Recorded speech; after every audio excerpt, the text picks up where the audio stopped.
Bonjour. Nos maîtres disent que nous sommes les enfants d'Avraham Avinu.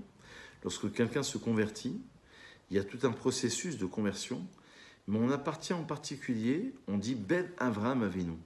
Il prend le nom de Réhouven, elle prend le nom de Sarah. C'est Sarah Bat Avraham Avinu. On est la fille de Avraham. C'est vrai qu'on ne l'a pas fait dépendre de Noach ou de Adam.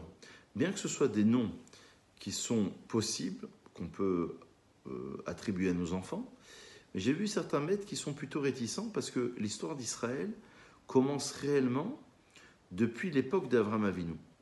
Non pas qu'on efface cette période d'avant, mais c'est vrai qu'il y a un changement de nature à partir d'Avraham Avinu. Et là, ça devient tout à fait intéressant parce que dans un cadre de conversion, lorsque quelqu'un veut se convertir, il y a tout un processus, il y a toute une recherche identitaire, parfois philosophique, parfois communautaire, parfois familiale. Il veut se retrouver dans une famille. Et c'est vrai que lorsqu'on dit qu'on est le fils d'Avraham Avinu, on dit dans le Talmud, dans la Gemara, que Avraham et Sarah avaient un effet Shacherasu Becharan. Ils convertissaient des gens. Ils convertissaient, ça veut dire que par leur savoir, ils arrivaient à convaincre les gens de cette valeur même du judaïsme. Et ça, c'est le peuple juif. Le peuple juif, c'est à partir d'Abraham, Isaac et Yaakov. Évidemment, l'origine, c'est Shem, le fils de Noach. C'est l'origine, puisque la Gemara dit qu'Abraham Avinu étudiait la Torah auprès de Shem et Ever. Et Shem, c'est directement le fils de Noach. Shem, c'est en français Sem, c'est-à-dire les peuples sémites. Et Shem signifie le nom. Et dans Neshama, dans l'âme, il y a Hachem. Il y a justement le nom, c'est-à-dire l'identité, c'est-à-dire l'ADN spirituel du futur peuple juif. La période qui précède, c'est la période de Noach et de Adam, qui est encore une autre histoire, qui va concerner justement les nations. Alors, justement, concernant les nations, il y a deux entités. Il y a l'entité des Goïm, ce qu'on appelle les peuples, ce n'est pas un terme péjoratif, puisque le peuple hébreu porte le nom aussi de Goï Kadosh, d'un peuple qui est saint, ça signifie les Umot HaOlam, les nations du monde, mais il y a aussi parmi les nations les 7 mitzvot de Bnei Noach. Et ça devient intéressant, les 7 mitzvot des nations. C'est-à-dire que dans la paracha de Noach, jusqu'à Noé, il y a 6 mitzvot que l'on apprend de l'époque d'Adam Arishon, et une 7e qui va être ajoutée, Ever Minachai, de ne pas consommer le membre d'un être vivant, d'un animal vivant. Il y aura évidemment de ne pas maudire Dieu, de ne pas associer Dieu à une autre divinité, le Shitouf, de ne pas faire la Avodah Zara, de ne pas voler, de ne pas tuer, et évidemment certains mariages interdits. Donc on arrive à une humanité qui va être rédimée, qui va être réparée en sortant du cadre des nations. Il y a les nations, il y a Israël, à travers les 613 commandements, et il y a, aujourd'hui ça a été développé aux États-Unis, d'ailleurs c'était une des campagnes dans les années 80 du Rabbi Lubavitch, et même les chassidim ne comprenaient pas très bien quelle était l'intention du Rabbi d'enseigner aux non-juifs.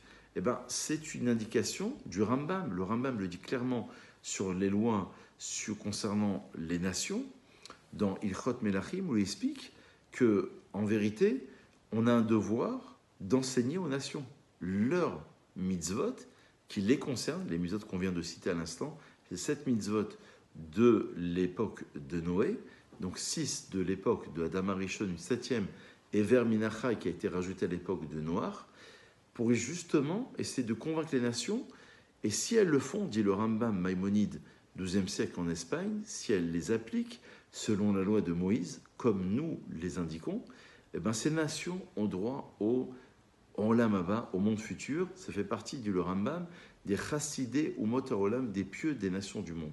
Donc ça devient intéressant parce qu'il y a, si vous voulez, comme si on disait qu'il y a un message universel des nations avec Adam Arishon qui comprenait, je vous rappelle, selon le Ramchal, il comprenait toutes les âmes des juifs et des non-juifs, et après la faute, il y a eu une distinction qui a commencé à se faire, selon le Rav Lusato, et le Noach, c'est celui qui va s'adresser à l'ensemble de l'humanité, puisqu'il sauve l'humanité, et à partir de Noach, il y a Shem, qui va enseigner Abraham, et évidemment Abraham qui va être le père aussi des religions, il ne faut pas l'oublier, mais Abraham, Isaac et Yaakov vont être attribués, vont être vraiment dans la lignée de la construction du peuple juif. Abraham à travers l'axe de la bonté, Yitzhak la rigueur, et Yaakov l'harmonie entre les deux. 12 enfants, 12 tribus, arrivés en Égypte, le peuple qui sort d'Égypte, 600 000 hommes, qui vont ensuite recevoir la Torah. Donc voilà comment il y a cette distinction entre les nations qui ont une part. Je vous rappelle que selon le Ramchal, les nations et Israël, c'est comme le Sefer Torah, et Israël, c'est l'écriture sur le Sefer Torah. Mais sans le parchemin, il n'y a pas d'histoire. Donc il y a comme une symbiose, selon le Ramchal, entre les nations et Israël. Et à la fin des temps, c'est la divinité, le dévoilement, selon le Ramchal, de la divinité, de la transformation du mal en bien. Le Sefer Haïkarim, qui a été écrit par Rabbi Yosef Albo au XVe siècle en Espagne, il dit, le Rambam a signalé qu'il y avait 13 principes de foi, que je vous conseille de lire et de relire, mais le Sefer Haïkarim, Rabbi Yosef Albo dit qu'il y a 3 principes. Metziut Hashem, l'existence d'un Dieu, qu'il y a Sachar Ve'onesh, la punition et la récompense, la rétribution et la récompense, et il y a évidemment le dévoilement messianique. Donc ça s'adresse à l'ensemble des nations, pas seulement à Israël. Et donc il y a un cheminement, je crois que c'est la fin des temps, je ne sais pas jusqu'où on peut aller